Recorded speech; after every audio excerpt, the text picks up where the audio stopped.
Menyusun cerita praktik baik, best practice menggunakan metode STAR, situasi, tantangan, aksi, refleksi hasil, dan dampak terkait pengalaman mengatasi permasalahan siswa dalam pembelajaran oleh Rina Elis Endrawati. Lokasi MAN 1 Natuna. Lingkup pendidikan MA. Tujuan yang ingin dicapai menerapkan model pembelajaran Project Based Learning (PJBL), meningkatkan motivasi dan keaktifan peserta didik dalam pembelajaran mapel PPKN pada materi Pancasila pada kelas 10. Penulis Rina Elis Endrawati, dosen pembimbing Trisakti Handayani MPD, guru pembimbing Ulmaftuha MPD. Kegiatan dilaksanakan pada 1 November 2023. Situasi, kondisi yang menjadi latar belakang masalah. Mengapa praktek ini penting untuk dibagikan? Apa yang menjadi peran dan tanggung jawab Anda dalam praktek ini? Kondisi yang menjadi latar belakang masalah. Keaktifan peserta didik masih kurang. Kedua, guru belum maksimal dalam mengeksplor pembelajaran yang variatif. Yang ketiga, guru belum memanfaatkan media dan model pembelajaran yang sesuai dengan materi yang diajarkan. Yang keempat, pembelajaran masih berpusat pada guru. Mengapa praktik ini penting untuk dibagikan? Permasalahan yang terjadi yang saya alami di sekolah, khususnya di kelas saya selama saya melakukan proses pembelajaran, menjadi motivasi dan solusi untuk saya pribadi. Juga ingin membagikan praktek baik ini agar bisa dijadikan motivasi, juga referensi, memberikan dampak positif atau perubahan atau inovasi pada kegiatan pembelajaran yang akan dilakukan ke depannya, khususnya untuk saya sendiri dan teman sejawat. Mengetahui kesulitan belajar peserta didik dan dapat mencari solusi yang tepat. Pembelajaran yang lebih menarik sehingga siswa lebih fokus dan tercapainya tujuan pembelajaran yang sesuai apa yang direncanakan. Apa yang menjadi peran dan tanggung jawab saya dalam praktek ini? Sebagai seorang guru, pastilah bertanggung jawab untuk bisa melakukan kegiatan pembelajaran secara efektif, sehingga tujuan dari pembelajaran itu sendiri juga hasil belajar peserta didik dapat tercapai sesuai dengan yang diharapkan. Adapun cara agar tujuan tersebut tercapai yakni dengan mengimplementasikan model pembelajaran yang tepat dan inovatif sesuai dengan indikator dan tujuan pembelajaran. Juga menggunakan metode pembelajaran yang variatif. Maksudnya di sini tidak hanya metode ceramah saja yang biasanya sering kita lakukan. Tantangan. Apa saja yang menjadi tantangan untuk mencapai tujuan tersebut? Siapa saja yang terlibat? Apa saja yang menjadi tantangan untuk mencapai tujuan tersebut? Penggunaan media pembelajaran yang menarik dan mudah dipahami oleh peserta didik. Penggunaan model dan metode yang tepat sesuai dengan materi yang akan dipelajari. Keterbatasan waktu yang dimiliki guru dalam mempersiapkan rencana pembelajaran yang inovatif dan juga kreatif. Masih ada peserta didik yang kurang aktif dalam diskusi dan masih ada peserta didik yang kurang percaya diri dalam melakukan presentasi. Adapun yang terlibat dalam mencapai tujuan tersebut adalah yang pertama itu guru, yang kedua tentunya peserta didik, ketiga rekan sejawat, yang keempat rekan operator. Satu, langkah-langkah apa yang dilakukan untuk menghadapi tantangan tersebut? Strategi apa yang digunakan? Bagaimana prosesnya? Siapa saja yang terlibat? Apa saja sumber daya atau materi yang diperlukan untuk melaksanakan strategi ini? Langkah-langkah yang dilakukan untuk menghadapi tantangan tersebut. Yang pertama, melaksanakan kegiatan pembelajaran yang menyenangkan bagi peserta didik.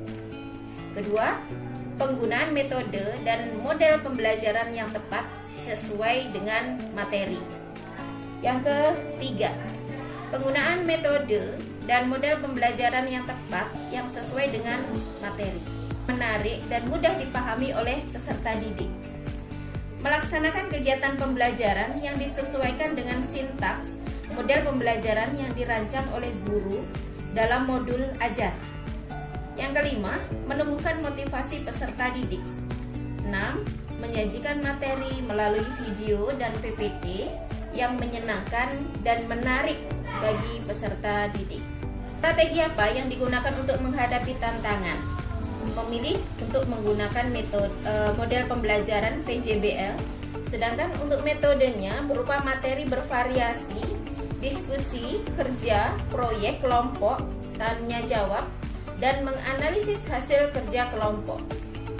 Strategi yang digunakan oleh guru yaitu dengan memilih pembelajaran yang mudah dipahami oleh peserta didik dengan memanfaatkan HP, internet, video YouTube yang sesuai dengan materi yang ditayangkan dalam bentuk PowerPoint.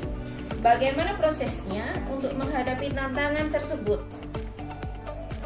Proses yang dilakukan yaitu dengan memahami sintaks model apakah sesuai dengan indikator, tujuan pembelajaran, juga materi yang akan dipelajari oleh peserta didik. 2. Mencari gambar atau video yang relevan dengan materi yang dipelajari oleh peserta didik.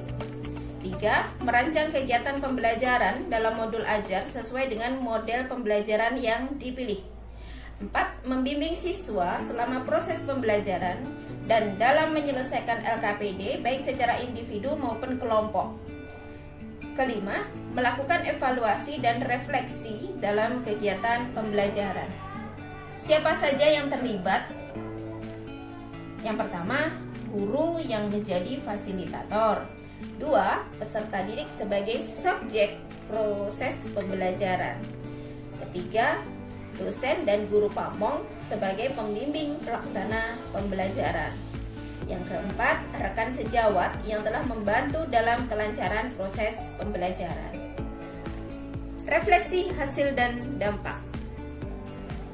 Bagaimana dampak dari aksi dari langkah-langkah yang dilakukan? Apakah hasilnya efektif atau tidak efektif? Mengapa? Bagaimana respon orang lain terkait dengan strategi yang dilakukan?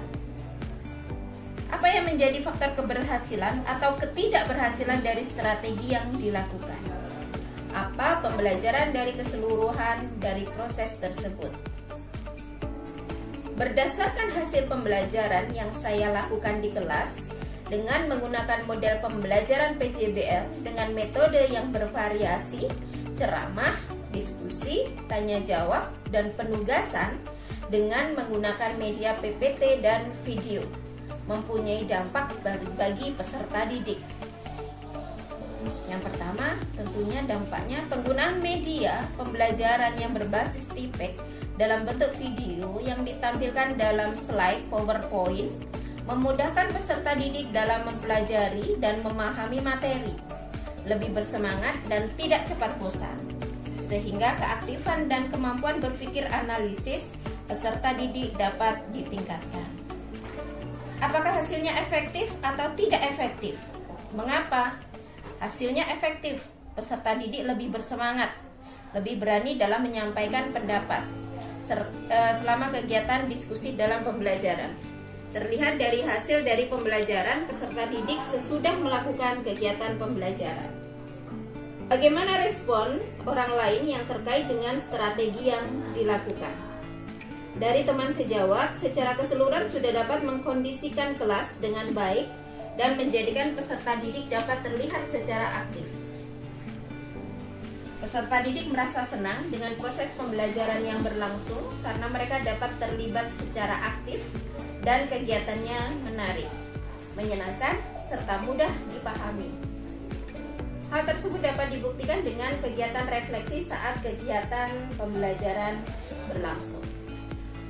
Faktor keberhasilan. Faktor keberhasilan pembelajaran ini ditentukan dari penguasaan guru terhadap model dan metode pembelajaran, media pembelajaran, dan langkah-langkah pelaksanaan dalam rancangan modul ajar yang telah dibuat. Apa pembelajaran dari keseluruhan proses tersebut? Pembelajaran yang bisa diambil dari proses dan kegiatan yang sudah dilakukan oleh guru yakni dapat menjadikan guru lebih kreatif dan inovatif dalam memilih dan menggunakan model pembelajaran yang sesuai dengan indikator materi pembelajaran, sehingga tujuan pembelajaran dapat tercapai dengan baik. Demikian best practice yang saya lakukan. Terima kasih atas perhatiannya. Assalamualaikum warahmatullahi wabarakatuh.